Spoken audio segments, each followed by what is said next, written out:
everybody, and welcome to the Solidity Insurance Group team call. My name is Marysa Maggio, and it is September 18th of 2025.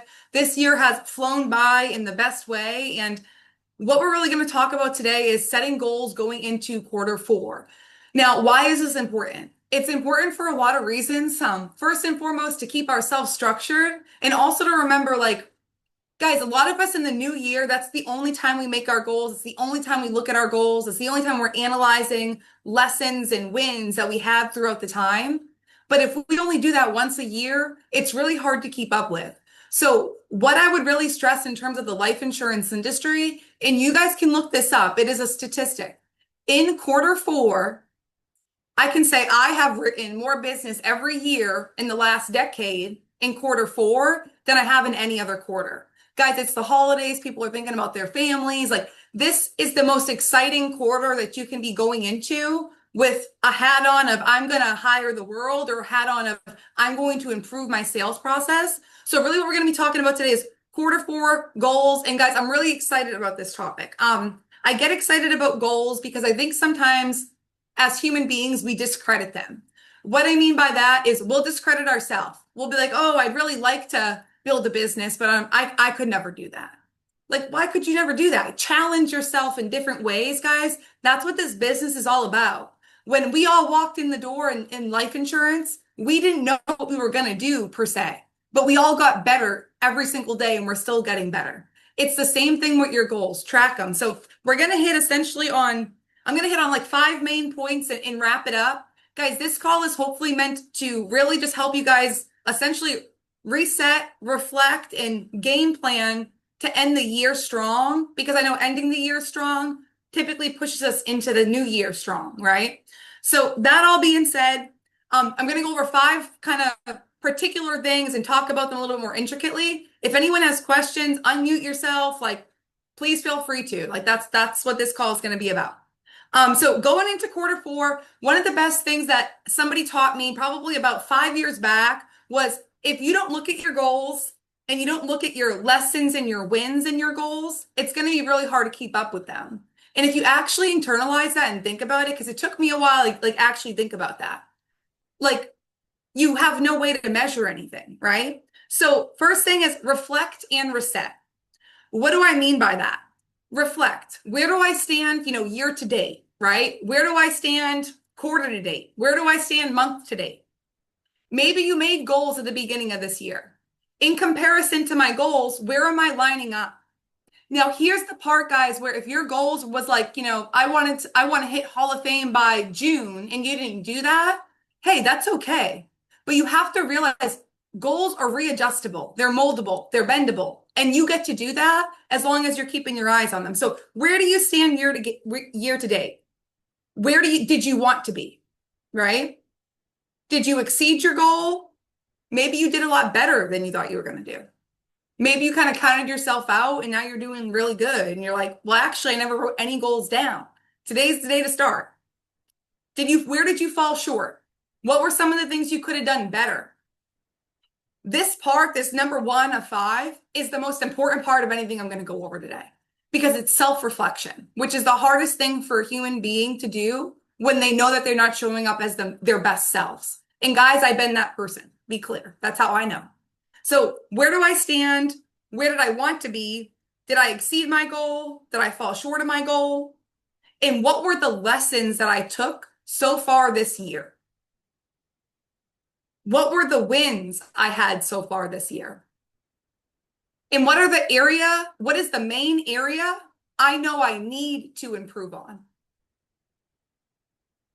And when you take the time to actually think these out, you're going to be okay, you're going to start waking up, and things in your business are going to start waking up and showing up in different ways. So guys, that's huge. That being said, so again, lessons, wins, areas of improvement, and things that you think, and last thing would be things you did a good job of.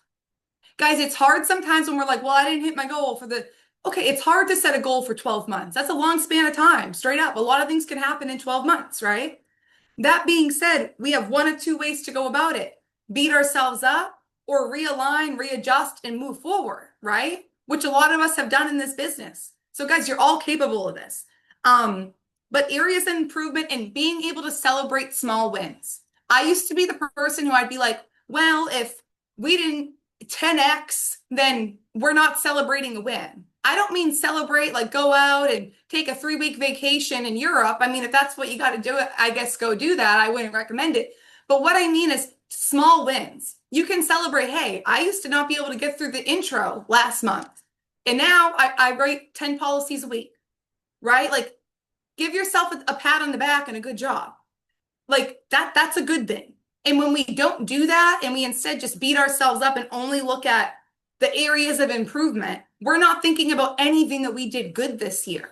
Guys, what are some of the good qualities you added to yourself this year, in or out of business? Because guess what? At the end of the day, whether we want them to or not, it all correlates because this is a mindset business. We got to get it good up here, right?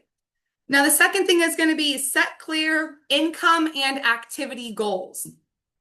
I could sit here, we could all sit here right now and be like, I want to make $1 million a day. Okay, realistically speaking, I mean, you can definitely do that, but you better have a plan, right? So that being said, activity, right? Activity goals are things that we can track. Guys, we talk about this all the time, but commit to an income target for Q4. Somebody challenged me to do this, a mentor of mine, probably about, it was in 2020, challenged me to set an income goal for Q4. And I had never really like set an income goal. I was just trying to make as much money as I could at that time. When I set an income goal, what I quickly realized upon tracking it was I was chasing that number. Like I was like, okay, like I want to make 100 grand this month. And now I'm like, literally, I'm like excited to get on Excel and plug it into the spreadsheet because it's showing me how much closer I got to my goal. So set an income goal, but also set an activity goal, right? Break this down into weekly activity, daily activity. We know that it's going to be essentially dials, presentations, and closes, right? Like in recruiting agents, right? Like how many people did I recruit? How many dials did I make? How many people did I talk to? How many presentations did I do from start to finish? And how many did I close? And when we start to get familiar with those numbers, guys, we will have a clear activity goal because we'll know, hey, if we talk to 5 people, we're closing 3. Or if we talk to 10 people, you're closing 3. Everybody's numbers are different, but you have to find yours through an activity goal. So make sure you're tracking your dial. Like we always talk about this. We don't tell you to track it because we need you to track it. But what I can tell you is when you need help in this business and you could be like, these are my numbers. This is what I've been doing. This is my close rate based off. It's so much easier for somebody to be like, hey, this is where you're lacking and this is where you're killing it. If you could just up this and up this, it's going to be a beautiful match and you're going to excel in the business. But when you don't track numbers in or out of the business, there's nothing there to sustain, right? So tracking your activity, tracking your numbers. So make an income goal, guys, for Q4. The income goal could be whatever. It could be, I want to donate all my money, or it could be, I want to make 300 grand before the end of the year. Like your income goal is your income goal. Could be anything. There's not a wrong answer. And then right now in Q4, guys, you guys might be like, look, I don't know. Like, I wonder what like Thanksgiving's going to look like or Christmas, and people are going to be out and about for the holidays and blah, blah, blah, blah, going into Q4. There's a lot of holidays, right? Like Halloween. I mean, I'm just like I love Halloween, but like, I'm not going to take the day off for Halloween. But at that Halloween time, right? So 1 month into Q4, here's what I can tell you. Everyone is thinking about their family. Just take yourself back a second to a Thanksgiving or a Christmas event with family. Like, are you thinking more about them when they're right in front of you? Yeah. Do you have more of like a why? And it's almost like, I have to get this done before the end of the year, right? I have to get like, people have like small goals in their brain. Like, okay, like I had this guy earlier on the phone who talked to like 27 people and he told me, he said, I'm going to get it done. Not now though. I'm not going to do it now. I'm going to do it by the end of the year.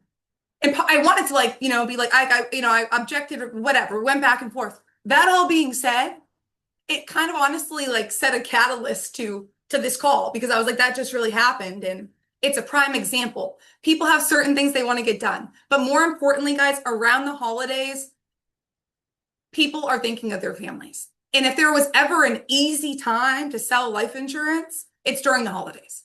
It's because some people like you're going to do one of two things as an agent. You're going to work your normal schedule or a little bit more because you realize this is time we can actually capitalize on. Because a lot of agents are just taking the month off or taking the week off or whatever it might be. If you're not, you're capitalizing so much on that time. So don't confuse that. Like, according to LIMRA, guys, it is thank you, Vernon, for putting that in there. If you guys want to publicly, that's the best thing you can do. If you want to publicly put your goal in the chat box, please do, because that's how we own our goals, and that's typically how we're more likely to hit them. So thank you for doing that, Vernon. I appreciate you. I know, no doubt, you're going to make that, man. That all being said, it's going to create essentially natural buying opportunities. Sometimes you're going to get on the phone with people during like Thanksgiving. They're going to be like, yeah, I just need it. No, I just need it. And they're going to be, this is my social. This is where I live. This is my bank. Is it in effect today? If I die tomorrow on the way to my family's house, is it going to pay? Like, you're going to get things like that. And if you don't, your activity's not high enough. So leverage the time that you have in Q4, because it is that time of the year, so to say, where people are getting things done. They're out and about and around, but they're also very, very much forefront thinking of their families. The fourth thing would be launching into 2026, right, guys? I'm not big, to be honest, on New Year's goals. Now, I do them because like it's New Year's and I think that we should all have goals, but I usually do my goals out on my birthday. That's when my new year starts, okay? That all being said, you have to launch yourself into the next year. The reason why my birthday is my new year is because it's September 3rd. It's about 4 months before the year ends, right? That way, I'm able to actually decide what I want going into the next year versus just being like, oh, well, hopefully it works and hope like, no. What do you want your business to look like in 2026? Like, what do you want it to actually look like? Because when you can see it, visualize it, like it's going to come into effect. It's just a matter at that point of doing the work, right? So make sure that as you're going through your goals, you're thinking about 2026 and what you want, right? Like, what was the title? I missed the title. I'm sorry. It's okay. On number 4, Yes. launching 2026. Maybe should have said launching into 20. I don't know, launching into 2026. That's what we're going to change it to.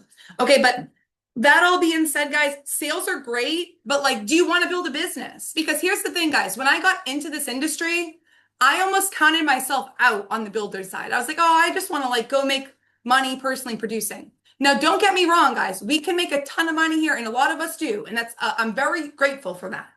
But at the same time, what if one of us gets hurt tomorrow, right? What if one of us can't show up to work? How is that going to look for us? And that's when I started saying, like, you know what? Like, what if I could show other people how to do what I'm doing? Guys, some of you are so good at what you do. And on the other side of that, sometimes people are not that great at sales, but they're great at bringing people into an opportunity. And guys, I just want you to know, both times you're getting paid, right? You're getting paid to exposing the right people to an opportunity where they might be able to succeed.